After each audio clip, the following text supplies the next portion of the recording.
You don't know how hard it was for me to keep my distance. Every day, I had to remind myself that I was your boss, that I shouldn't cross the line, that wanting you this much was wrong. First impressions last nga ba? Pero bakit ang masungit niyang boss ay unti-unting nagiging dahilan ng mga ngiti niya? Bakit ang matipid nitong ngiti nang bumubuo sa araw niya?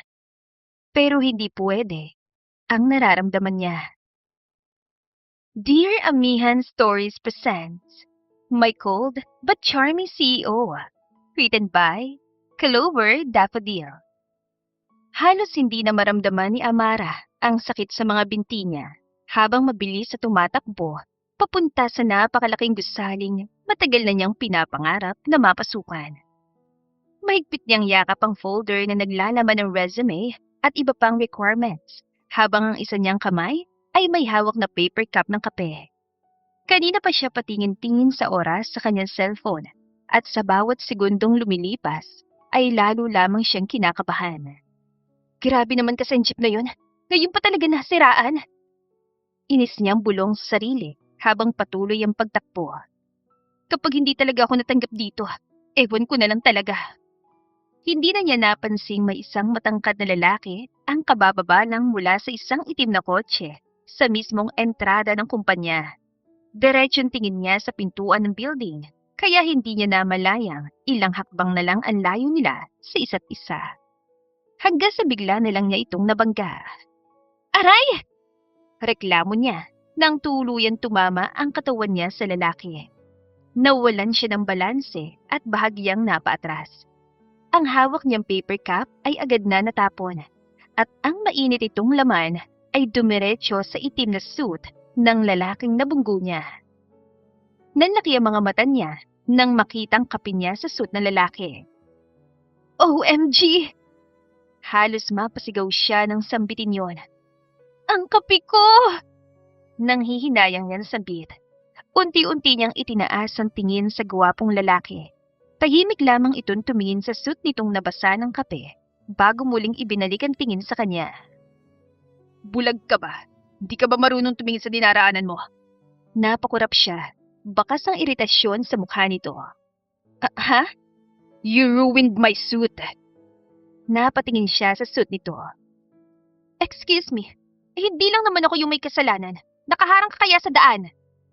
Bahagyang tumaas ang kilay ng lalaki, kaya tinaasan niya rin ang kilay niya. Pinagmasdan niya ito mula ulo hanggang paa. Bigla niyang naisip na baka isa rin itong aplikante sa kumpanya, kaya bigla siyang dumiretso ng tayo. So, dahil pareho naman tayo may kasalanan dito, pwede bang mauna na ako sa'yo? Kailangan ko na talaga magmadali. Sandali, wala akong kasalanan. Ikaw tong bumunggu sa akin. Nakaharang ka nga! Halos mapasabunot na siya sa kanyang buhok dahil sa inis. Siguradong masisigawan siya ng interviewer mamaya kapag hindi pa siya nakarating. Okay. Ako na may kasalanan Sorry for that. Bahagya siyang yumuko kahit nahihirapan na siya dahil sa mga dala niya. Pwede na ba akong dumaan? No. Hindi mo ba alam kung gaano kamahal tong suit na suit ko? At hindi mo rin ba alam kung gaano ko pinag-isipan ng isusuot ko para sa interview? Confirm nga. Isa rin ito sa aplikante. Okay, mahal na kong mahal. At saka ako nababayaran kapag natanggap na ako dito. Kailangan ko na talagang umalis, okay? Hey, saan ka pupunta? May interview pa ako. Pasensya na talaga Magkita na lang tayo ulit mamaya. Babayaran kita, huwag kang mag-alala. Sabi niya, saka nagmadaling umalis. Ngunit bago pa siya makalayo, ay napansin niya dalawang lalaking nakasuot ng itim na suit ang lumapit sa lalaking nabangga niya. Sir Nathaniel, are you okay? Bahagyang napakunutan noon niya, ngunit wala na siyang oras para isipin pa yon. Mas binilisan niyang paglakad at nagtungo sa reception desk. Good morning, ma'am. Applicant po ako para sa personal assistant position. Agad nang umiti ang receptionist bago bumaling sa monitor na nasa harap nito. Ano pong pangalan niyo, ma'am? Amara Villanueva. Agad itong tumingin sa monitor bago tumango. You're just in time, ma'am Villanueva. Nasa third floor, room 3 po ang interview. Thank you po.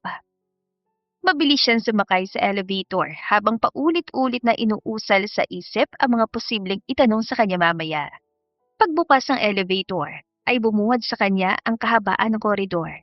Napansin niya agad ang ilang aplikante na nakaupo sa waiting area. Mas nakaramdam siya ng kaba dahil mukhang maaayos at magaganda ang mga kalaban niya para sa posisyon na gusto niyang applyan. Minsan, kung sino yung maganda, yun yung tinatanggap ng company. Huminga siya ng malalim bago lumabas ng elevator at umupo sa waiting area. Paisa-isang tinatawag ang mga kasama niya. Ilang minutong lumipas, ay muling lumabas ang babae na nakasuot ng suit. Miss Villanueva? Yes, ako po yun, ma'am. Kayo na po yung susunod. Pumasok na po kayo. Tumango siya at agad na inayos ang sarili bago pumasok sa loob. Bumuod sa kanya ang malawak at eleganteng opisina. Halatang mamahalin ng bawat gamit. Maging ang sahig ay kumikinang sa sobrang linis. Maupo ka. Turan ng baritonong boses ng lalaki na nakaupo sa swivel chair. Nakatungo ito habang tila may tinitignang mahalagang dokumento. Good afternoon po, sir. Bati niya bago umupo sa harapan nito. Nanlaki ang mga mata niya. Ito ang lalaking natapunan niya ng kape kanina. Agad niyang hinarang ang resume sa mukha niya. Sana lang ay hindi siya nito makilala. Ngunit tumayo ang lalaki at pilit na sinilip ang mukha niya. Hanggang sa bigla nitong hinila ang resume. Kasabay ang nanilisik nitong tingin sa kanya. Ikaw? Ako? Bakit po, sir? Nakita na po ba tayo? Huwag ka nga magkunwari.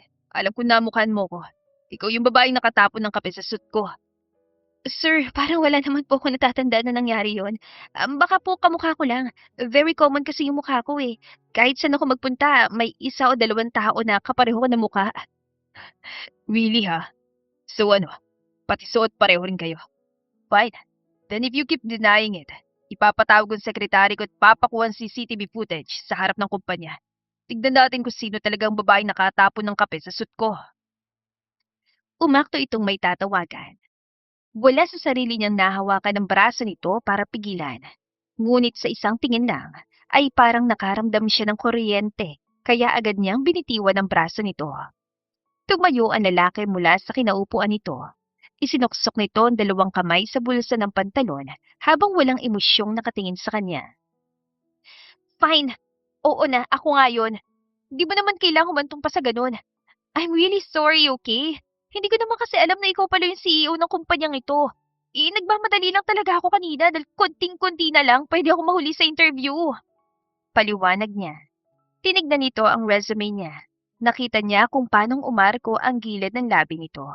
Bahagya itong tumango habang sinusukat siya ng tingin mula ulo hanggang paa. I have to admit, I wasn't expecting to see you here. Of all the people who could have walked into this office today, ikaw pa talaga. Well, as you can see naman, nagtapos ako ng business management. Maganda yung background ko, kaya baka pwedeng kalimutan na lang natin yung nangyari kanina. Nakangiwing sabi niya. I'm Nathaniel Alcantara, Chief Executive Officer of Alcantara Holdings. The person you're supposed to impress today, and unfortunately, the same person whose morning you managed to ruin. Nakatingin lamang ito sa kanya na para bang isa siyang problemang kailangang alisin. So, let me get this straight. Hindi mo sinasadyang matapunan ng kape ang suit ko kaninang umaga. Nakipagtalo ka pa sa akin na para bang ako pa yung may kasalanan. At ngayon, nandito ka sa opisina ko. Umaasa na bibigyan kita ng trabaho. That's quite an interesting turn of events, don't you think? Hindi ko naman sinasadya eh. Wala akong pakialam kung sinadya mo man yun o hindi. Hindi ka nagpakita ng accountability. The damage has been done. Intentions don't erase consequences. Anong ibig mo sabihin? It means, this interview is over before it even begins. Pwede ka nang umalis. Sabi nito sabay hagis ng resume sa harap niya. Ano? Narinig mo ba sinabi ko? Kunin mo na yung resume mo at lumabas ka na ng opisina ko. Pero hindi niyo pa chinecheck yung resume ko. At saka hindi ko pa nipapakita yung kaya kong gawin. Paano kung qualified pala ako? Sa lahat na nakita ko mula sa iyo ngayong araw, I've already made my decision. Dahil lang sa natapunan kita ng kape? Hindi makapaniwalang tanong niya. No, the coffee was an accident. Hindi kita sinisisi doon. But the way you handled the situation afterward, that's a different story. Accidents happen, but attitude, That's a choice. At doon ka bumagsak. Napatimang bagang niya dahil sa sinabi ng lalaki. Ganun ba talaga kalala ang nagawa niya?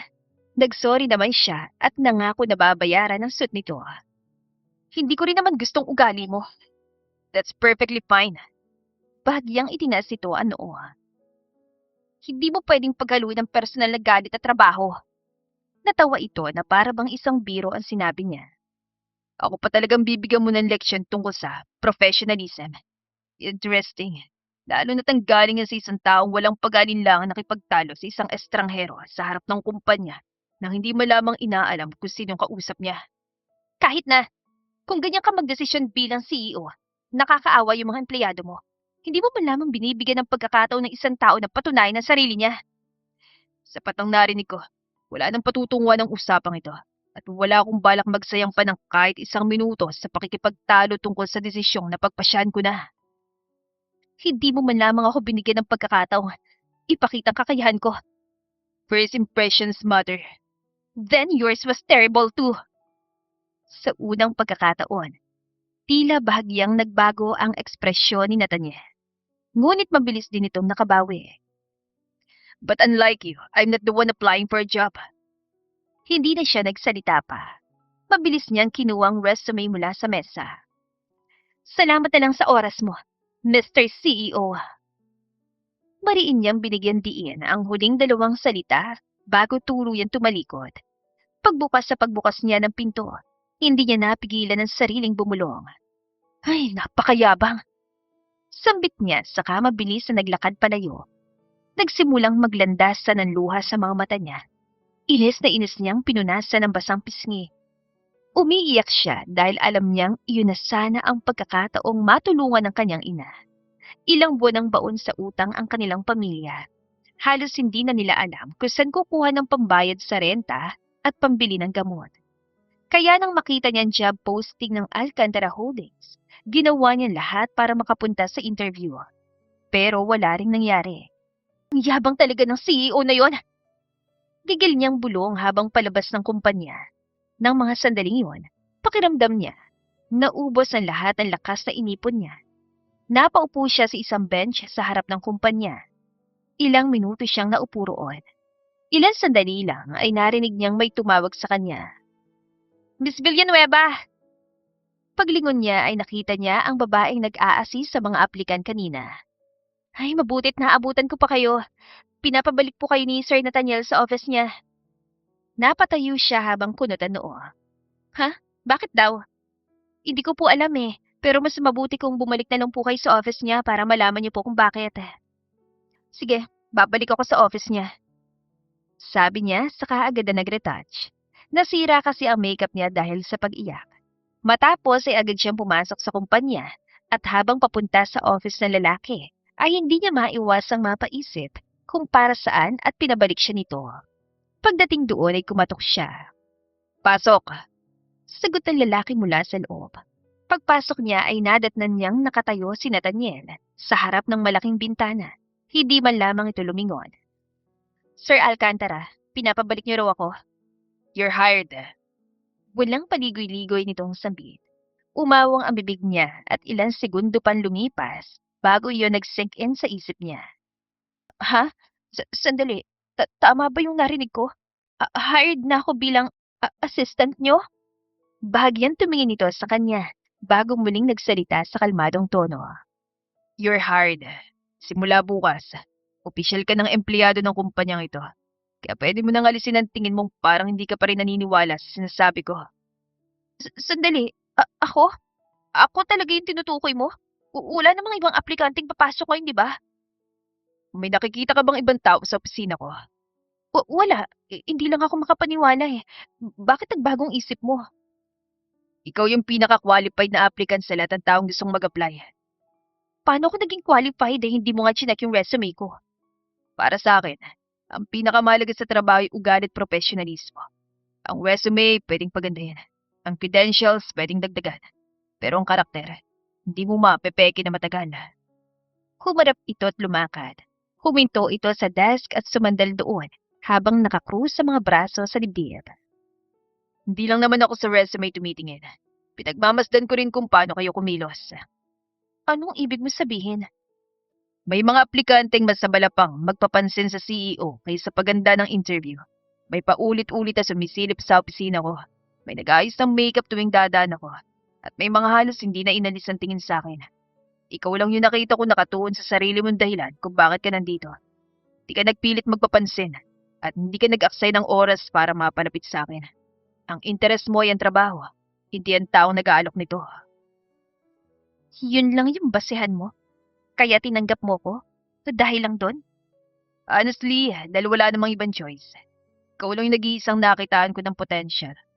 Pero wag kang pakampante Pwede kita agad tanggalin depende sa ipapakita mo. At kailangan mo pang i-improve ang sense of accountability mo. Huwag kang mag-alala. Gagalingan ko. Pangako. Thank you, Sir Nathaniel. Mabait ka naman pala. What? So tingin mo sa akin kanina, hindi mabait? Ha? Ang ibig ko sabihin, mabait ka naman sa una pa lang pero mas mabait ka ngayon. Hindi ko inakalang bibigyan mo ko ng pangalawang pagkakataon. Malaking bagay sa akin na magkaroon ng trabaho. Kaya sobrang thank you talaga. No need to flatter me. Siya nga pala, umiyak ka ba? Bakit mo naman naitanong? Tumingin ka man lang sana muna sa salamin bago ka bumalik dito. You look miserable. Bahagyang nanlaki ang mga mata niya at agad na chinek ang mukha sa screen ng cellphone. Ngayon niya lang napansin na kumakalat na palang mascara sa gilid ng mga mata niya. Nagmukha tuloy siyang may eye bag. Inayos niya naman ang sarili niya kanina, pero hindi siya gumamit ng salamin. Anyway, starting tomorrow, you're my personal assistant. I expect you to be on time, prepared and professional at all times. And one more thing. Saglit itong huminto. I remember, may utang ka pa sa akin. Utang? Yeah. Bahagya itong ngumiti, ngunit bakas pa rin ang pagiging mapanukso. Babayaran mo pa yung suit ko, remember? Ikaw mismo yung nagsabi kanina na kapag natanggap ka sa trabaho, babayaran mo ang halaga ng suit na nasira mo. Don't tell me you've already forgotten your own words. I have a very good memory, and I expect you to keep your promises. Siyempre naman babayaran ko yun. Walang labis, walang kulang. At siya nga pala, sorry sa mga nasabi ko kanina ha. Hindi, terrible yung ugali mo at hindi ka rin mayabang. Sa katunayan, ikaw yung pinakamagandang example ng pagiging isang mabuting nilalang. Hindi ko magana sa akin ng mga pagbabola. More practice. Hindi naman kita binobola. Totoo kaya yun? Umalis ito sa pagkakasandal at kinuwang isang folder sa desk nito saka inabot sa kanya. Narito yung employment contract mo. Dali mo muna yan sa bahay mo. Basahin mo mabuti ang lahat ng terms and conditions. Pati na yung company policies. Huwag kang pipirma hanggat hindi mo naiintindihan ng bawat nakasulat. Kapag wala kang tanong at sangayon ka sa lahat na nakasad, pirmahan mo na at dali mo bukas. Report to HR by 8 in the morning. Isabit mo ang pirmadong kontrata bago ka magsimula sa orientation at sa unang araw mo bilang executive assistant ko. Understood, sir. Nakangiting sabi niya habang yakap-yakap ng folder na para bang iyon na ang magsasalba sa kanya sa kahirapan. Good, then pwede ka na umuwi. Bukas pa magsisimula kaya mag-relax ka muna sa ngayon. Okay, sir. Aalis na po ako. Paalam niya bago dahan-dahang umatras palabas ng opisina. Abot langit ang ngiti niya habang pauwi siya. Agad niyang ibinida sa magulang na nakapasok siya sa isang sikat at malaking kumpanya. Nang gabi rin yun, binasa niya nakasulat sa kontrata. Inintindi niya ang bawat nakasulat, pero ang paulit-ulit niyang binabalikan ay ang sahod na mahigit 50,000 pesos. Para sa kanya'y sobrang laki niyon kumpara sa dati niyang trabaho na hindi man lamang nangalahati sa sahod niya ngayon. Hindi na siya nagdalawang isip pa at pinirmahan na yon. Pagkatapos ay sinilid sa maayos sa lagayan bago natulog. Maaga siyang nagising kinabukasan para pumasok sa kumpanya. Agad siyang dumiretso sa HR office at ipinasa ang pirmadong kontrata. Pagkatapos niyon ay sumailalim siya sa isang orientation na tumagal ng halos 1 oras. Sunod ay hinatid siya sa magiging office niya, nakaharap ng opisina ng boss niya. Umupo siya sa swivel chair at tuwang-tuwang iniikot-ikot yon. Parang bata ngayon lamang nakaupo sa ganong klaseng upuan. Ngunit natigil ang kanyang paglalaro nang biglang tumunog ang intercom sa mesa. Isang linyang direktang konektado sa opisina ng CEO at siya lang ang maaaring tumawag dito. Hello, sir. Come here. Napakurap siya at agad na bumaling sa malawak na glass wall. Mula roon ay kitang-kita ang loob ng opisina. At eksaktong pagtingin niya, ay nakasalubong niya ang malamig na titig ni Nathaniel na tila kanina pa siyang pinagmamasdan. Okay, sir. Agad siyang napatayo at inayos ang suot bago naglakad papunta sa opisina ng CEO. Pagpasok niya, agad niyang nakita si Nathaniel na abala nang nagbabasa ng ilang dokumento. Good morning, sir. Nahuli ka ng 3 minuto. Gaya po ng sinabi niyo, dumaan pa ako sa HR at sumailalim sa orientation. Pasensya na po. Inilapag ni Nathaniel ang isang makapal na folder sa mesa. Basahin mo lahat ng yan. Kailangan mong maging pamilyar sa buong schedule ko. Ang meeting calendar, appointments, daily itinerary, recurring commitments, at lahat ng nakatakdang engagements. Bilang executive assistant, inaasahan kong kabisado mo ang bawat detalye ngayong araw din na ito. Kinuha niyang folder at pinasadahan ng tingin ang schedule nito. Namilog ang mga mata niya dahil tila walang break time na nakalagay doon. Teka, schedule ba ito ng tao? 5 a.m. hanggang alas 12 ng gabi. May schedule ka pa rin? Tapos bukas, may break time ka pero 1 oras lang. Matatapos mo bang pahinga yon? Para ka lang pumikit ng ilang segundo tapos trabaho na ulit. Balak mo bang maging pinakamayaman sa buong mundo? Sinisigawan mo ko. Nito sa seryosong tono. Hindi niya na malaya na tumataas sa palang boses niya. Sorry. Bakit kasi ganito yung schedule niyo? May reklamo ka ba? Di mo kayang kabisaduhin lahat? Hindi, kaya ko. Concern lang naman ako, sir. Bilang assistant nyo, mahalaga rin sa akin yung kalusugan nyo. Kasi kapag may nangyaring masama sa inyo, sino magpapasahod sa akin, di ba? Yung ibang schedule dyan, depende naman sa akin kung gagawin ko o hindi. Minsan ginagamit ko na lang ang oras na yun para magpahinga. Yun, ganun dapat. Health is wealth. Dapat nating alagaan ang kalusugan natin kasi kapag dumating yung panahon, hindi rin naman natin madadala sa hukay yung kayamanan natin. Di ba, sir? Madaldal ka pala. Umangat ang ulo nito at tila nangangain ng paraan ng pagtitig. Ayaw niyo po ba ng madaldal, sir? I don't mind. Pero depende pa rin kung maganda ang sasabihin mo. Dahil kung hindi, I have plenty of ways to make you shut up. Ha? Ibinalik nito ang tingin sa dokumento habang may tipid ng ngiti. Bahagya siyang natulala. Guwapo naman pala ito kapag nakangiti. Pero bakit ngayon niya lang napansin? O sige na, bumalik ka na sa desk mo at kabisaduhin ang schedule ko. Tatawagin na lang ulit kita mamaya kapag may utos ako. Okay, sir. Alis na po ako. Paalam niya, saka umalis, bit-bit ang makapal na folder. Pagbalik sa desk niya, ay agad niyang binasa at kinabisadong schedule. Maya-maya ay nakita niyang lumabas si Sir Nathaniel sa office ito. May meeting ito ng 1:00 kaya agad siyang napatayo.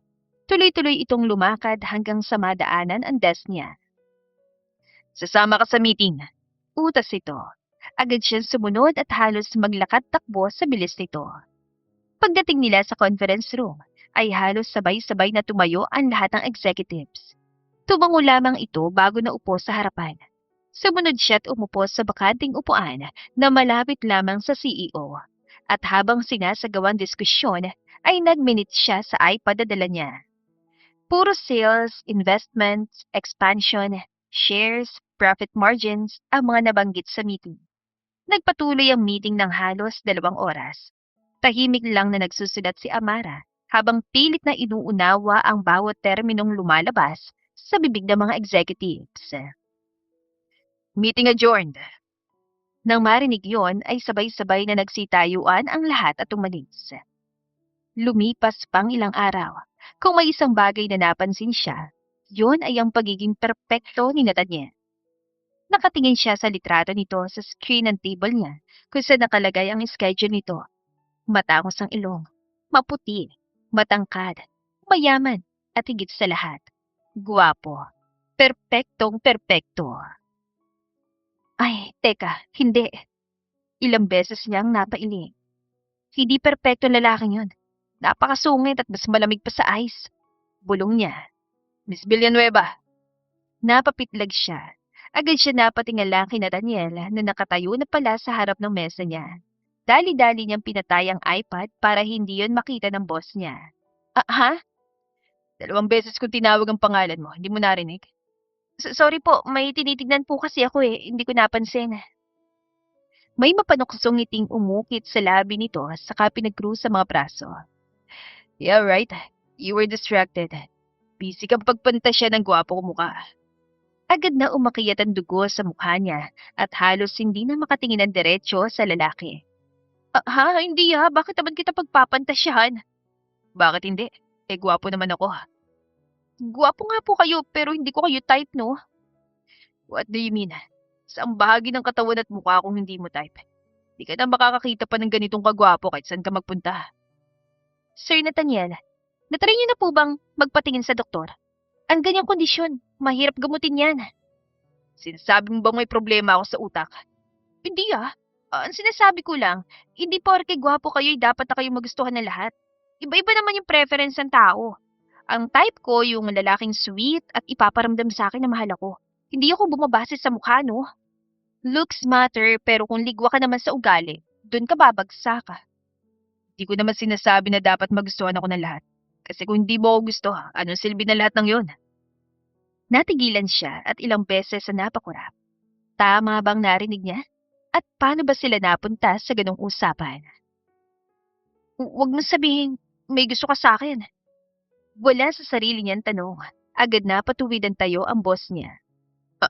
Don't be delusional May nabasa kasi akong sikat na office romance novel tungkol sa isang CEO at sa assistant niya.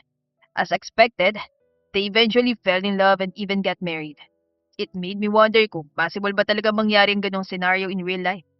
So, I decided to conduct a little social experiment. Sinabi ko sa'yo kanina, isa yun sa mga most iconic confession lines sa novel na yun. And now, you've just proven my hypothesis. Those scenes only work in fiction. In reality, they're just cringe, cheesy, and painfully cliche. I mean, seriously, I wonder kung sino nagsulat nun. Umagsak ang balikat niya sa mahabang tura nito. Hindi niya alam kung dahil ba sa pagkadismaya. Kung ganun, bakit mo binasa? I love reading novels kapag hindi ako busy. Di ko alam na ganun pala yung plot. Ang pangit. Ang sama mo sa author The author doesn't even exist. Ha? Forget it.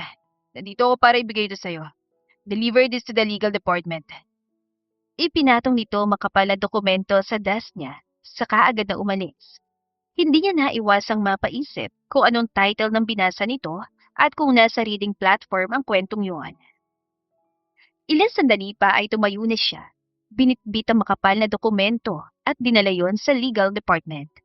Pagkatapos ay agad siyang bumalik sa desk niya. Bago pa man siya makaupo, ay napansin niyang magandang babae na nakatayo sa harap ng opisina ng CEO. Mahaba ang buhok nito, nakapulang fitted dress, halatang mayaman. May hawak pa itong bouquet ng puting rosas. Sino kaya yon? Masayang pumasok ang babae sa office ng lalaki. Hindi niya alam kung bakit. Pero bigla siyang nawala ng gana. Hindi mukhang empleyado ang babae. Napabuntong hininga siya at umupo na. Ano bang pakialam ko? Bulong niya sa sarili saka binuksan ng iPad. Boss niya CEO. Assistant lang siya kaya wala siyang karapatang makialam sa personal nitong buhay. Ngunit gayunpaman, hindi na maalis sa isip niya ang babaeng pumasok sa opisina ni Nathaniel. Hindi niya alam kung ano ang mararamdaman niya. Bukod kasi sa mukhang mayaman ng babae, ay may maganda rin itong pangangatawan, magandang mukha, at higit sa lahat, hindi ito malabong magustuhan ni Nathaniel. Makalipas ang ilang minuto, ay bumukas ang pinto ng opisina ni Nathaniel. Lumabas ang babaeng kanina pa niyang iniisip. Napatingin siya dito, ngunit ang mas lalong nagpahinto sa kanya ay ang ginawa nito. Lumapit ito kay Nathaniel at kusa itong niyakap ng lalaki. Para naman nag-init ang ulo niya dahil sa nakikita niya. See you tonight. Bahagyang ngumiti ang babae bago tuluyang umalis. Hindi niya na malayang napahigpit ang hawak niya sa ballpen na kanina lang ay gamit-gamit niya. Hindi niya maintindihan ang sarili. Hindi naman sila close ni Nathaniel. Wala naman itong obligasyong ipaliwanag kung sinong babaeng yon. at lalong wala siyang karapatang magselos. Nagsiselos? Nanlaki ang mga mata niya dahil sa naisip. Ano ka ba? Kung ano-ano na naman ang iniisip mo. Ilang beses niya pang sinampal-sampal ang sarili. Hindi ako nagsiselos. Hindi, hindi. Miss Villanueva, ay anak ng pateng! Sambit niya saka mabilis sa tinakpan ng bibig. Napatingala siya kay Nathaniel na hindi niya na malayang nakatayo na pala sa harap ng mesa niya. Bakit po, sir? Ipagtimpla mo nga ako ng kape. Sige po. Mabilis niyang kinuha ang mug nito at naglakad papuntang pantry. Habang naglalakad, ay naaalala niya na may nakatala sa schedule na may pupuntahang dinner si Nathaniel. Iyon na marahil ang pupuntahan nito. Magkikita sila mamaya. Para saan? May date ba sila? Wala ba siyang trabaho? Hindi ba't marami pa siyang babasahing documents? Bakit pa siya makikipag-date? Kung kailan maraming trabaho, saka sila magde-date? Inis niyang sambit. Bahala siya sa buhay niya. Bulong niya habang nagtitimpla ng kape. Mag-date sila araw-araw, wala akong pakialam. Ayos ka lang, Miss Samara? Napalingon siya sa isang empleyadong naroon din sa pantry. Ha? Nakanguso ka kasi habang nagtitimpla. Agad niyang hinawakan ng labi niya. Ganun ba? Kanina ka pa bulong ng bulong, tapos kanina pa rin kita napapansin ang sama ng tingin mo kay Miss Cassandra. Natatawa nitong sambit habang nagtitimpla ng kape. Miss Cassandra? Iyon bang pangalan ng babaeng nakita niya kanina? Hindi Sus, tatanggi ka pa. Halata namang may gusto ka kay Sir Nathaniel eh. Uy, wala ha? Halata ka kaya, Amara. Huwag ka nang tumanggi kasi halos lahat naman ng mga single dito sa kumpanya nagkakagusto sa kanya. Ang gwapo ba naman? Hindi nga, wala talaga. Hindi ako magkakagusto sa lalaki na yun Sige, sabi mo eh. Pero uunahan na kita ha. Wag na wag mong ipapakita na may gusto ko kay Sir. Ang pinakaayaw niya sa lahat ay yung una pa siyang pagpantasyan kaysa gawin ng trabaho. Ilang assistant na rin yung dumaan sa kanya at lahat sila hindi tumagal. Umawang ang bibig niya sa sinabi nito. Ganon? Pero wala naman talaga akong gusto sa kanya Sa tingin ko naman, aabot ako dito ng 1 taon. Well then, good luck. Sambit nito bago umalis. Agad niyang inasikaso ang kape saka bumalik sa office si Nathaniel. Marahan niyang inilapag ang tasa sa harap nito. Your coffee, sir. Hindi ito sumagot. Patuloy lamang ito sa pagbabasa ng dokumento. Tatalikod na sana siya nang bigla itong nagsalita. Gusto kong i-cancel mo yung dinner meeting ko mamayang gabi. Hindi na po kayo tutuloy? Hindi na. May mahalaga akong pupuntahan mamaya. Okay, sir. May papasabi po ba kayo? Just tell her I'm busy at sabi mo rin sa kanya na wag siyang susulpot sa office ko na walang appointment. In-inform ko ng front desk na walang pwedeng pumasok sa office ko na walang pahintulot. Kumunot ang noon niya. Bakit parang nagbago ang timpla ng mukha nito? Ibang-iba sa ngiti nito kanina nung kayakap ang babae. Pero ngayon, parang may limitong galit at hindi maipinta mukha. Sir, nag-away po ba kayo? Nope. Bakit mo na itanong? Interesado ka sa love life ko? Hindi naman po pero kung hindi niyo po naitatanong, expert ako sa pagbibigay ng love advice. Kung kailangan niyo po ng advice, patutulungan ko po kayo. Let me ask you, nagka-boyfriend ka na ba? Hindi pa po, single since birth. Kung ganun, anong alam mo sa love Sir, sinasabi niyo po ba na dahil hindi pa ako nagkaka-boyfriend, ay hindi ko kayo maintindihan? Hindi ko pa naranasan magkaroon ng relasyon pero nanggaling na rin ako sa love at first sight. Pagbibigay ng effort para mapansin, heartbreak, rejection, at pag-move on. At kahit single since birth ako, naranasan ko na rin pagtaksilan. Lalo na nung pinangakuan ako na liligawan kapag gumraduate na kami na hindi naman natuloy. Namuti na lang yung buho ko kakahintay at hanggang sa magkaroon ako ng trabaho, hindi na siya nagpakita pa. Mahabang kwento niya. Kasabay niyon ay napahagalpak ito ng tawa. Ngunit imbes na mainis, ay natulala na lang siya habang pinapanood ito.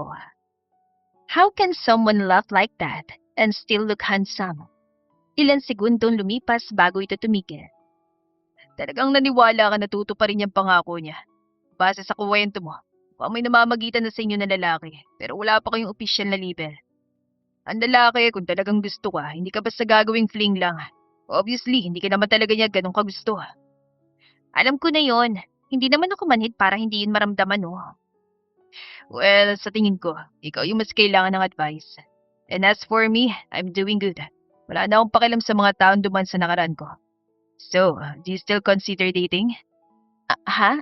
Hindi. Masyado akong busy at wala akong panahon para makipag-date to. Sayang naman. Bakit sayang? Sayang, may rereto pa naman sana ako. Irereto? Talaga? Sino naman? Anong itsura niya? Well, gwapo siya, magkamukha kami, magkasing tangkad, at magaling siya magandal ng negosyo. Sobrang yaman niya rin na kayang ibigay ang lahat ng hihilingin mo. Ang pangalan niya Nata. Nata? Nathan, yun ang pangalan niya. Pagtatama nito. Nathan? Medyo magkatunog yung pangalan namin. Swerte yung mga taong may kapareho ng mga bagay na meron ako. Sa tingin ko, magiging swerte ka rin kung sakaling magiging kayo. Hindi ako sigurado dyan. Parang tunog scammer yung paraan kung paano mo siya i-describe eh. Scammer? Seryoso ka ba? Pasensya na po, Sir Nathaniel. Pero magpapas muna ako sa ngayon. Aalis na po ako. Paalam niya at umalis na. Habang naglalakad ay hindi niya maiwasang mapaisip kung seryoso ba talaga si Nathaniel sa sinabi nito. Halata naman sa sarili nito ang tinutukoy nito. Pero bakit ito gagawin yun? Hanggang sa makabalik siya sa desk niya ay litong-lito siya. Lumipas ang ilang linggo. Unti-unti na siyang nasanay sa araw-araw na schedule ni Nathaniel. Ang gandi ng pakiramdam niya kapag kasamang lalaki, kahit minsan ay hindi sila magkasundo. Napatingin siya sa lalaki na tahimik na nagbabasa ng mga dokumento nito. Kahit na anong gawin nito, ay gwapo pa rin ito sa paningin niya. Aminin niya man o hindi, alam niyang may pagtingin na siya dito. Ngunit alam niya rin, wala siyang pag-asa. Bumukas ang pinto ng opisina ni Nathaniel. Siya naman ay tahimik na nagtatype ng agenda para sa susunod na board meeting nang bigla niyang mapansin ang pagbukas ng elevator. Hindi na siya nag-angat ng tingin. Akala niya'y isa lang iyong empleyado. Ngunit ang marinig niya ang boses ito ay natigilan siya. Nathan! Ang babaeng nakita niya ilang linggo nang nakalipas ang nakatayo sa may pintuan. Ngunit ngayon, wala nang matamis itong ngiti. Malamig ang tingin nito habang diretsyon lakad papunta sa opisina ni Nathaniel. Akala niya ba ay bawal nitong pumasok hanggat walang appointment? Chinek niya ang schedule pero wala namang nakatakdang appointment si Nathaniel para sa araw na yon. Ilan sandali lang ay nakita niya kung paano kinaladkad ni Nathaniel palabas ng opisina ang babae. Are you seriously choosing your company over me again? Usal ng babae. Napatakip siya ng mukha gamit ang hawak niyang folder. Hindi siya makapaniwala na talagang masasaksihan niya ang pag-aaway ng dalawa. I already told you, don't start. Di ko maintindihan kung bakit kailangan mo pa akong puntahan dito. Biglang napatingin si Cassandra sa kanya. You! Ako po? Kinakabahan niyang tanong. Leave! Mabilis naman siyang tumayo dahil sa ginawang pagsigaw nito. Ngunit bago pa ba siya makalis, malamig na boses ni Nathaniel ang pumigil sa kanya. Huwag kang aalis. Ako ang boss mo kaya ako lang susundin mo. Napabalik siya sa pag-upo. Mas takot siya sa diin ng titig nito, habang ang babae ay tila naging kalaban ng tingin sa kanya. Kung ganun, siya palang dahilan. Pinalitan mo na agad ako? Napayuko siya. Nagtatrabaho lang naman siya. Bakit bigla siya nadamay? Don't drag her into this. Pinagtatanggol mo pa siya? Tapos ng usapang ito, umalis ka na. You're ending us, Nathaniel! Matagal na tayong tapos, Cassandra. Di ko alam kung bakit bumabalik ka pa dito eh. Hindi ba sinabi ko na sa'yo hindi ako pumapahig na makipaghiwalay? Pumayag ka man o hindi, wala na akong pakialam doon. Malino ko sinabi na sa'yo na we're done. Ilang taon na, Cassandra, move on. You told me to move on. Nathaniel, you are my one and only. Bakit mo nasasabi yan? Why don't you ask yourself? Sino ba sa atin ang nagloko? Ako ba? Hindi niya alam kung ano ang mararamdaman sa mga narinig. Too much information for today. So leave and don't come back. Malamig na dagdag ni Nathaniel. Hindi naman nakasagot ang babae. Mariin itong napapikit bago tumalikod. Dumaan ito sa harapan niya at masama siyang tinignan. Hindi pa tayo tapos. I'll make sure that I will ruin you both. Bulong nito na ikinakaban niya ng husto. Napatingin naman siya kay Nathaniel Nahalatang na-stress dahil sa nangyari. Hindi niya rin tuloy alam kung ano ang gagawin niya. Bigla niyang naalala ang planner. Marahan niya yung kinuha sa mesa. Sir, napatingin sa kanya si Nathaniel. May meeting pa po kayo in 30 minutes. Tumango ito. Cancel it. I'll handle the rest. Okay po. Agad niyang inilabas ang cellphone at isa-isang inabisuan ng mga executive at department heads na nakatakdang dumalo sa meeting. Nang sumunod na araw, tahimik na inaayos ni Amara ang schedule ni Nathaniel nang biglang tumunog ang intercom. Pumunta ka sa office ko. Mabilis niyang kinuha ang iPad bago tumayo at kumatok sa pinto. Come in. Pagpasok niya, ay nadatnan niyang nakatayo si Nathaniel sa harap ng floor-to-ceiling window habang nakatalikod. Sir, bakit po? May inabot itong isang invitation card sa kanya. Tinanggap niya yon at binasa. Alcantara Holdings Annual Charity Gala. Nanlaki ang mga mata niya. May gala? Bukas ng gabi yan. Sama ka sa akin. Halos hindi siya makagalaw dahil sa sinabi nito. Bakit naman siya isasama nito sa importanteng okasyon? Ikaw ang personal assistant ko. Natural lang nakasama ng CEO ang assistant niya. At isa pa, required na magdala ng partner. No partner, no entry. Hindi kita inaanyayang maging date ko sa gabing yun. Dahil bahagi yun ng trabaho mo. Yung pala. Pero wala kasi ako maisusuot eh. Then, buy one. Natawa siya ng alanganin. Wala po akong budget para sa mamahaling gown. At saka hindi po ako bagay sa mga ganong occasion. Send mo sa akin yung address ng bahay mo. Ha? Bakit naman? Magpapadala ako ng curated collection ng mga gowns sa bahay mo. Mamili ka na lang na isusuot mo sa event. Nanlaki ang mga mata niya. Sigurado po ba kayo? Pero nakakahiya naman. Hindi ko kayang tanggapin yung ganong kamahal na regalo. Hindi naman yung regalo. Consider it a work expense. Dadalo ka ng event bilang companion ko. You should be dressed appropriately. Pero kahit ganoon, nakakahiya pa rin po. Then stop worrying about the price and give me your address. Nagalangan pa siya ng ilang segundo bago tuluyang bumuntong hininga. Mukhang wala na rin siyang panalo kapag ganito na katigas ang ulo ng kanyang boss. Mahina niyang binanggit ang kanyang address at agad naman niyong itinipa ng lalaki sa cellphone nito. Matatanggap mo yun bukas. Isukat mo lahat at pumili ka na ng gusto mo. Sige po, salamat Sir Nathaniel. Sabi niya bago nagpaalam. Buong working hour niyang inisip yun. Nararapat ba siyang magsuot ng mamahaling gown na mula sa CEO? Ang isa pa, sa iniisip niya, ay hindi siya sanay sa mga sosyal na event at baka maging sagabal lang siya. Kinabukasan, hindi siya makapaniwala nang dumating ang halos 20 pirasong gown sa bahay niya. Tuwang-tuwa naman ang mga magulang niya at agad siyang pinagsukat. Maingat ang bawat hawak niya sa mga yun. After ng event, ibabalik niya rin naman. Kapag may nasira siya, siguradong hindi sasapat ang sahod niya para ibayad.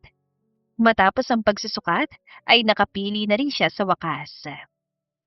Hindi makapaniwala si Amara habang nakatingin sa sarili sa salamin, habang suot ang isang simpleng lavender gown na ang haba ay abot sa kanyang binti. Magandang tabas niyon at bagay sa kanya. Ang ganda mo naman, Amara. Napangiti siya nang marinig ang ina. Naku ma, wag po kayo magbiro. Abay, hindi ako nagbibiro. Ngumiti ang kanyang ina habang inaayos ang ilang hibla ng buhok niya.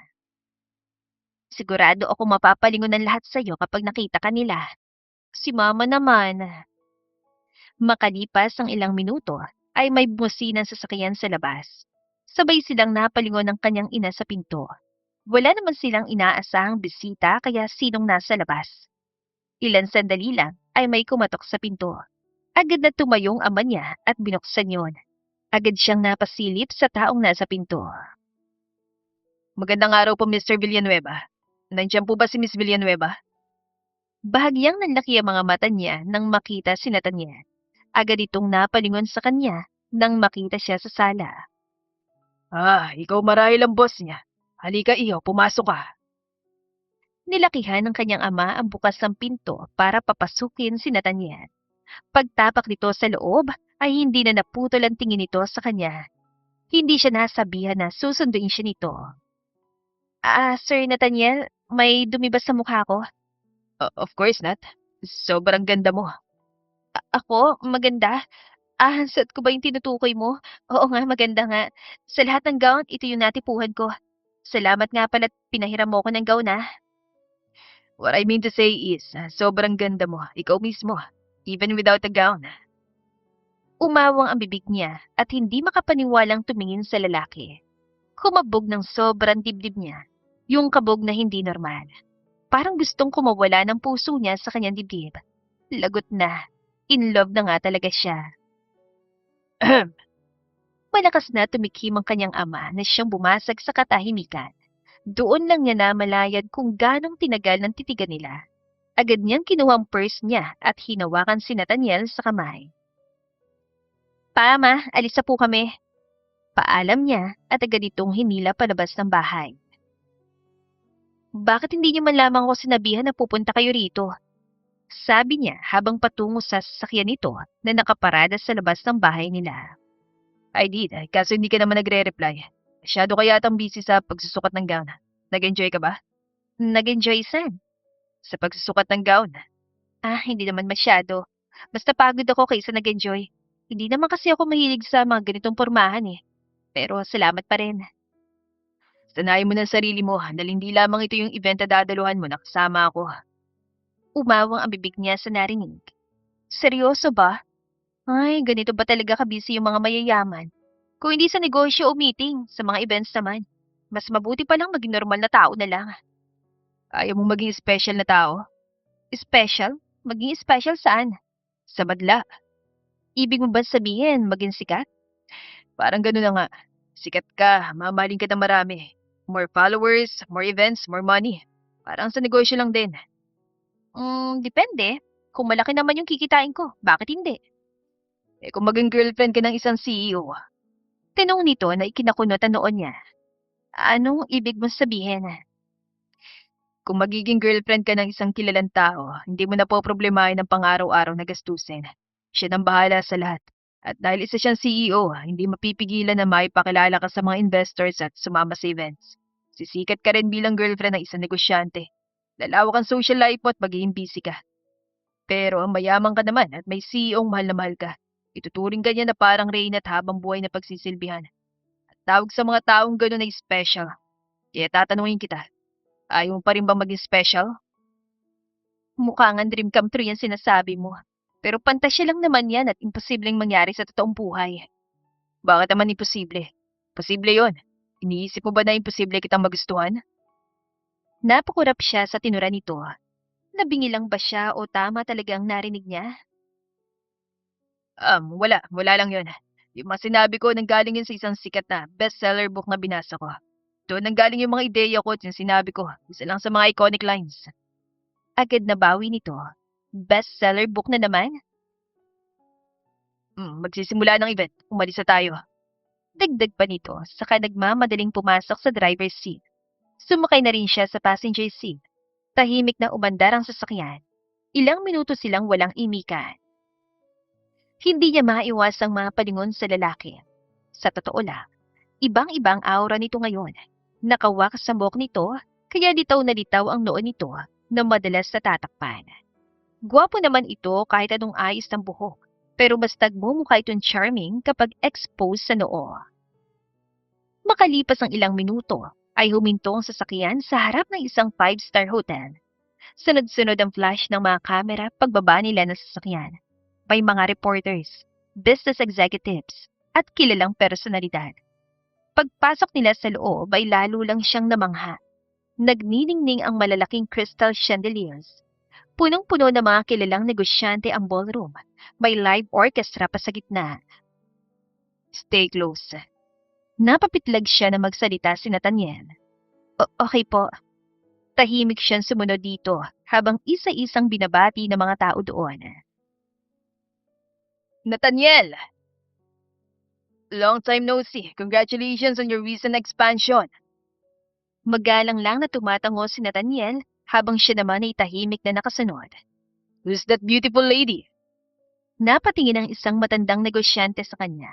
Napangiti siya na magalang. Good evening po. My personal assistant. Maikling sagot ni Nathaniel. Lucky you. Hindi naman nagtagal ay nagpaalam na rin ang matanda. I will meet the board. Huwag kang aalis sa pwesto mo para madali kita makita. Sambit ito. Tumango lang siya bilang tugon habang naglalakad ito palayo. Sakto na malapit lang sa kanyang buffet table. Kumuha siya ng juice. Habang tahimik na umiinom, ay may isang boses ang pumukaw sa kanyang atensyon. Excuse me.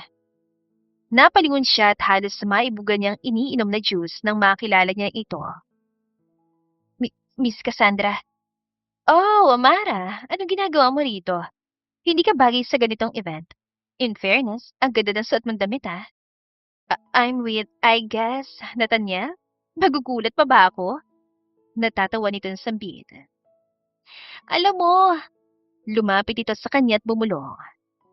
Kapag hindi mo tinigilan landiin si Nathaniel at hindi siya bumalik sa akin, masisira ang buhay mo. Napangisi naman siya. Miss Cassandra, nirerespeto kita. Pero correction lang ha. Hindi ko nilalandi si Sir Nathaniel. I'm with him kasi assistant niya ako. Work is work eh. At sa tingin mo, maniniwala ako sa'yo? Ikaw ang bahala kung maniniwala ka. Basta nagsasabi ako ng totoo. I will ruin you. Mark my words. Galit itong sambit. Ilang saglit lang ay naglakad na ito palayo at siya namang pagdating ni Nathaniel. Ano sinabi niya sa'yo? Nito sa galit na boses. Wala po. Pagsisinungaling niya. Makalipas ang ilang sandali, ay nagsimula ang charity auction. Isa-isang pinakilala ang mga donors. Ladies and gentlemen, please welcome the CEO of Alcantara Holdings, Mr. Nathaniel Alcantara. Umalingaw-ngaw ang malakas sa palakpakan. Tumayo si Nathaniel at tahimik niyang pinanood ang pag-akyat nito sa entablado. Habang nagsasalita si Nathaniel tungkol sa charity project ng kumpanya, hindi niya namalayang nakatitig lang siya dito. Hindi dahil CEO ito, hindi dahil mayaman ito. Habang pinagmamasdan niya ang lalaki, doon niya napagtanto na tuluyan na siyang nahuhulog dito. Pagkatapos ng charity auction, ay isa-isang nagsibalikan ng mga bisita sa kani-kanilang mesa habang tumutugtog ang orkestra ng isang mabagal na musika. Tahimik lang siya na nakaupo sa mesa habang umiinom. Excuse me. Napalingon siya sa isang binatang lumapit sa kanya. Yes? Can we dance? Mukha kasing nagsosolo ka dyan eh. Hindi na. Hindi ako marunong sumayaw eh. At saka may kasama ako. Maggalang yan tanggi rito. Sige na, kahit isa lang. She said she doesn't want to. Biglang singit ni Nathaniel. Wala naman nagawang binata kundi ang umalis na lang. Thank you. Nahihiya niyang sambit. Hindi naman sumagot ang lalaki, kaya bumalik siya sa kanyang ginagawa. Ilang minuto lumipas ang biglang tumayo si Nathaniel sa harapan niya. Inilahad ito ang kanang kamay sa harapan niya na ikinagulat niya. Let's dance. Nito. Para namang may sariling utak ang mga kamay niya at bigla na lang yun tinanggap. Marahan niyang ipinatong ang kamay niya sa kamay nito at sa sandaling magdikit ang mga palad nila, hindi niya namalayang muli na namang bumilis ang tibok ng puso niya. Mahinang tugtog ng violin ang pumuno sa buong ballroom. Isa-isang nagtungo sa gitna ang mga magkapareha. Samantalang siya, pakiramdam niya ay gusto nang tumalon palabas ng puso niya. Sir, hindi ako marunong sumayaw. Just follow my lead. Okay po. Marahang inilagay ni Nathaniel ang isang kamay sa baywang niya, samantalang ang isa naman ay marahang hinawakan ng kamay niya. Nanigas ang buong katawan niya dahil doon. Hindi niya alam kung saan siya titingin. Sa mukha ba nito, sa sahig, o sa kamay nilang magkahawak. Relax. Ha? You're stepping on my shoes. Ay, mabilis siyang umatras. Sorry. Sa sobrang pagmamadali niya, ay muli na naman siyang nawala ng balanse. Ngunit bago pa siya tuluyang matumba, nasalo siya ni Nathaniel. Halos magdikit na naman ang mukha nilang dalawa. Hindi niya napigilang mapatitig dito. Ang gwapo niya talaga, bulong niya. Narinig ko yon. Nahihiya siyang tumingin kay Nathaniel, na ngayon ay nakangiti sa kanya, na mas lalo niyang ikinagulat. Sir, nakangiti ka? Bigla namang nabura ang ngiti nito at umiwas ang tingin. No, I'm not. Hindi sir, nakita ko ngumiti ka. Excuse me. Napalingon siya sa babaeng nagsalita. Walang iba kundi si Cassandra. Nathan, I need to talk to you. It's important. I have nothing to discuss. Please. Marahan niyang inalis ang kamay niya mula sa pagkakahawak ni Nathaniel. Sir, mahina niyang sabi. Babalik na po ako sa table. Nakayuko niyang sambit bago tuluyang tumalikod. Hindi man lamang siya pinigilan ni Nathaniel na mas lalong kinabigat ang dibdib niya. Sa kabilang banda, pagtalikod ni Amara kay Nathaniel ay agad na nagsalita si Cassandra. So, you're pleasing me that easily? Hindi siya nagsalita. Nakatuon lang ang paningin niya kay Amara na naglalakad pabalik sa table nila. Nathan, look at me! Galit na sambit ni Cassandra. Ano pa bang kailangan mo? Tapos na tayo, Cassandra. No, hindi ako papayag! Sisirain ko babaeng yan! Subukan mo. Dumampi lang ang mga daliri mo sa kanya. Hindi ako magdadalawang isip na saktan ka. You're protecting her? And why do you look at her the way you never looked at me? She's important to me, Cassandra. So get lost. You like her? Hindi niya yun sinagot. Sa halip ay tumalikod na siya at iniwan doon ang babaeng nakatayo. Naglakad siya pabalik sa table nila. Alam niya sa sarili niyang may gusto na siya kay Amara. Pero hindi niya yun magawang aminin dahil baka umiwas ito sa kanya. Pero kahit na ganoon, poprotektahan niya ang dalaga kahit na anong mangyari. Pagbalik sa table ay wala na roon si Amara. Inilibot niyang paningin para hanapin ito. Huminto ang mata niya sa terrace. Agad siyang napatakbo nang makita ito doon. May hawak itong wine glass at tahimik na umiinom. Paglapit niya ay napansin niya na may isa pang bote ng wine na nasa sahig. Kalahati na lang ang laman niyon. Mukhang naparami ng inom nito. Hey! Tawag niya. Agad itong lumingon habang mapungay-pungay ang mga mata. Sir Nathaniel, you're here! Kinuha niya ang basong hawak nito at inubos sa laman yon. Teka, akin yan! Lasing ka na. Hindi ka ba marunong magkontrol ng sarili? Sinong may sabi? Di pa nga ako lasing ah. You can barely stand straight. Straight naman ah. Tumayo pa ito at iniunat ang mga kamay na parang gustong patunayan ng sarili. See? Kaya ko pa! Lasing ka na. Ano naman kung lasing ako? Amara. Ano? Pagagalitan mo na naman ba ako? Hindi agad siya sumagot. Tinitigan lang niya mukha ng dalaga na ngayon ay namumula na dahil sa alak. Why are you here alone? Tanong niya. Wala. Gusto ko lang mapag-isa. After drinking this much? Mas tahimik kasi dito. At least dito walang Cassandra. Napakunata noon niya. What did she say to you? May ginawa pa siya sa'yo? Wala. Amara. Ang kulit mo naman. Wala nga siya sinabi sa akin. Huwag ka nang magtanong. Tara na. Ihatid na kita sa inyo. Hinawakan niyang braso nito, ngunit agad itong pumiglas at dumistansya. Ayoko nga! Lasing ka na. Mag-alala mga magulang mo kapag nakita ka sa ganyang kalagayan. Ano naman? Ayos lang yun sa kanila, no? Maiintindihan nila ako. Pero ikaw, bigla nitong dinuro ang dibdib niya. Hindi mo ako maiintindihan. Ano ba sinasabi mo? Shh! Inilagay nito ang hintuturo sa labi niya para patahimikin siya. Ako muna magsasalita, okay? Alam mo ba kung gaano kahirap magtrabaho para sa lalaking katulad mo? Sobrang hirap, Nathaniel. Kasi sa una, akala ko suplado ka lang. Malamig, nakakainis. Yung tipong gusto kong batuhin ng planner sa ulo. That sounds violent. Totoo naman eh. Napakamaldito mo kaya. Thank you. Wait, hindi pa ako tapos. Problema kasi, habang tumatagal, hindi ka nalang nakakainis eh. Bigla ka nalang nagiging... Napatigil ito at napapikit. Ay, ang gulo! Amara. Hindi, makinig ka. Bukod kasi sa gwapo ka, mayaman at maldito, bakit mo pa ako tinitignan na parang bang may halaga ako sa'yo? Why does it bother you? Ganun lang talaga ako tumingin. Hindi mo dapat ino-overthink ang mga gusto kita.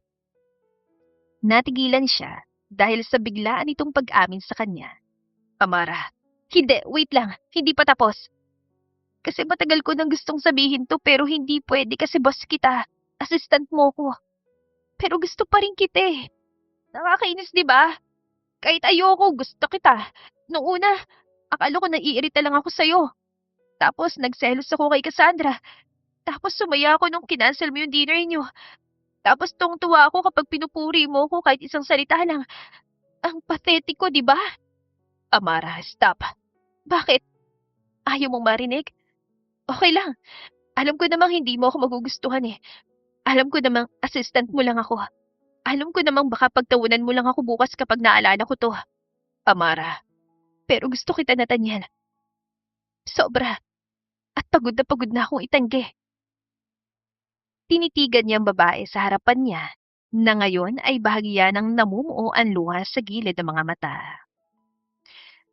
Amara, makinig ka sa akin. Hindi, ayoko. I-reject mo lang ako eh. Ayos lang, huwag mo na sabihin. Mas masakit na marinig yun. I'm not rejecting you. I know my place. Alam kong empleyado mo lang ako. Alam kong hindi bagay, alam kong komplikado, alam kong maraming dahilan para hindi dapat ako magagusto sa'yo. Napahikbi ito na mahina at agad ding natawa sa sarili. Pero totoo yun. Lahat ng sinabi ko, totoo. Kapag kasama kita, ang bilis at tibok ng puso ko. Kapag may ibang babae sa paligid mo, naiinis ako. Kapag pinupuri mo ko, masaya ako buong araw. Kapag malamig ka sa akin, nasasaktan ako kahit hindi ko dapat maramdaman yun. At kapag nakangiti ka, wala na. Talo na ako. You chose the worst possible time to say all of this. See? Bad timing talaga ako sa buhay mo eh. That's not what I meant. Then what do you mean? Humakbang siya palapit dito. Halos wala ng espasyo sa pagitan nila. I mean you're drunk, emotional, and you're saying things that I've been trying very hard not to hear from you. Unless you're sober. Ano? I need you to tell me all of this again when you're sober. Bakit? Because if I answer you right now, I won't be able to stop. Parang nahimasmasan si Amara sa narinig. Nanlaki ang mga mata nito habang nakatitig sa kanya. Anong ibig ba sabihin?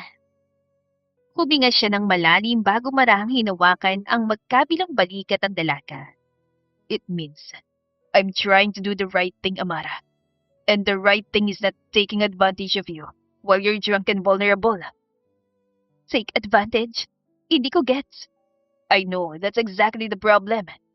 Pero Nathaniel, gusto mo ba ako o hindi? Amara, kung tatanungin mo ulit ako niyan bukas, pangako, sasagutin kita ng totoo. At ayaw mo naman eh. At ikaw, masyado ka makulit. Hindi ah.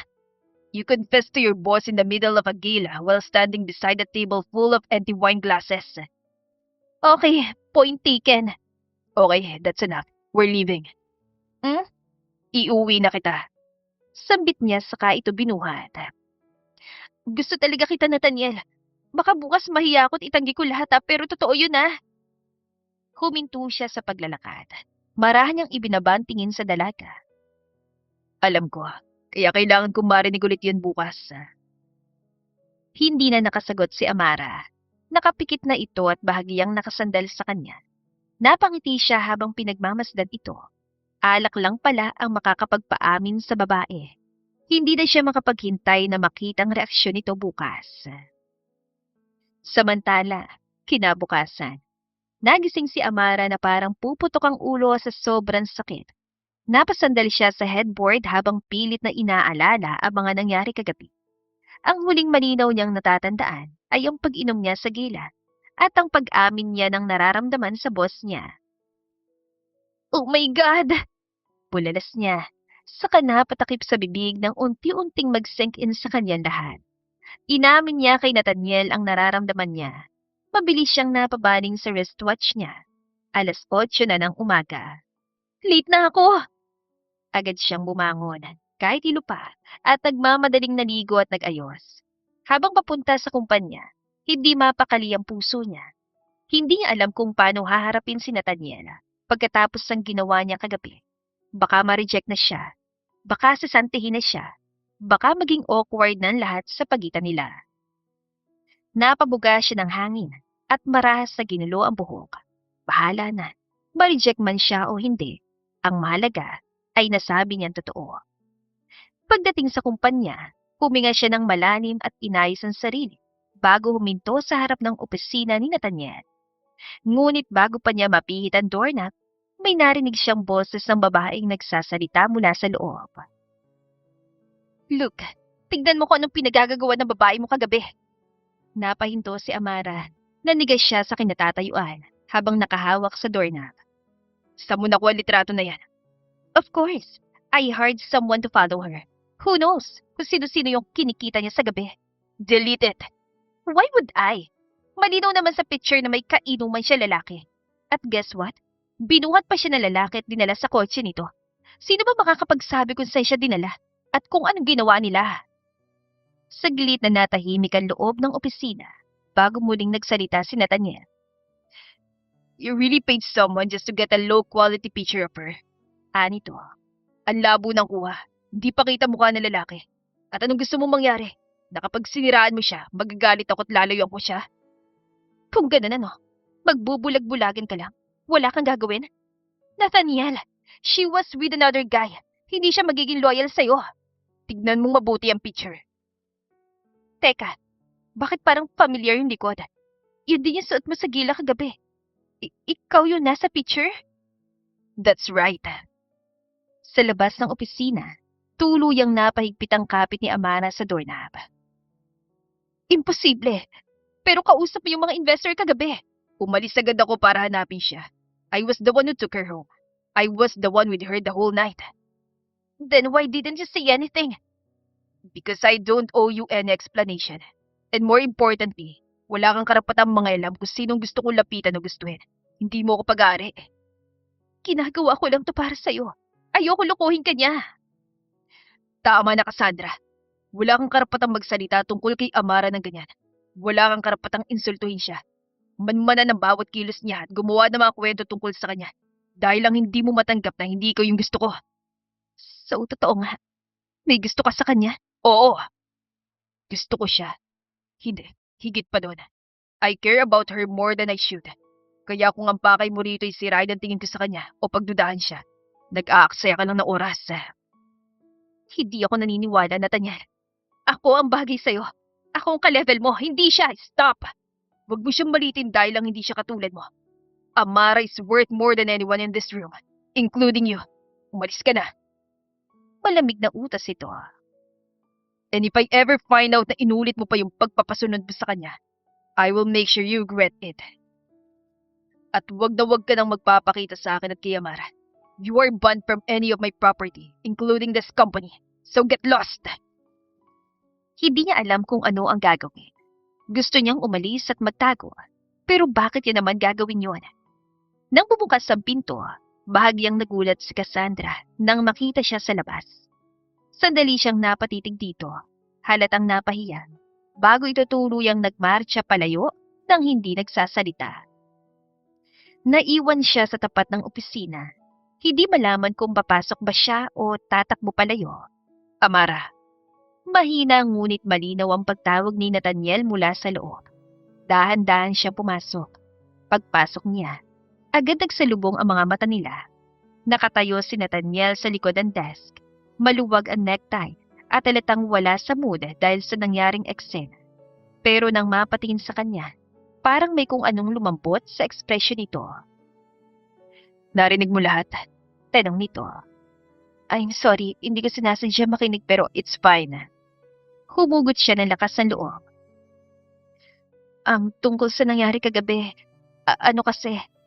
Lumapit ito sa kanya, dahan-dahan, na para bang ayaw siyang takutin. Huminto ito ilang hakbangan layo sa kanya at tinitigan siya ng diretsyo. Lasing ka kagabi, pero alam kong seryoso ka sa mga sinabi mo. Nag-init ang mga pisngi niya at mabilis siyang nag-iwas ang tingin. Kung ganon, tinatanggap mo ba yung nararamdaman ko? Tanong niya, may halong kaba. Ngumiti ito na siyang nagpagaan sa pakiramdam niya. I try to ignore it. Try to convince myself na concern lang to bilang boss mo. Na nasanay lang ako nandiyan ka palagi. Na normal lang na ikaw yung una kong hinahanap sa office. O naiirita ako kapag may ibang lalaki sa paligid mo. Pero hindi pala normal. Because somewhere along the way, You became important to me. Too important. Nathaniel, Mahal kita, Amara. pakiramdam niya ay huminto ang oras sa loob ng opisina. Ang tanging naririnig niya ay ang malakas na kabog ng dibdib niya habang nakatingin sa lalaking akala niya ay hindi kailanman masasabi ang ganong mga salita. You don't know how hard it was for me to keep my distance. Every day, I had to remind myself that I was your boss, that I shouldn't cross the line, that wanting you this much was wrong. Napaluhanan siya nang hindi niya namamalayan. Pero mas mali ang matahimik. Lalo na kung may posibilidad na mawala ka sa akin dahil lang natakot ako magsabi. Amara, if you still feel the same way, then let me do this properly. Not as your boss, not as the man you confessed to while drunk, but as Nathaniel, the man who's completely, hopelessly in love with you.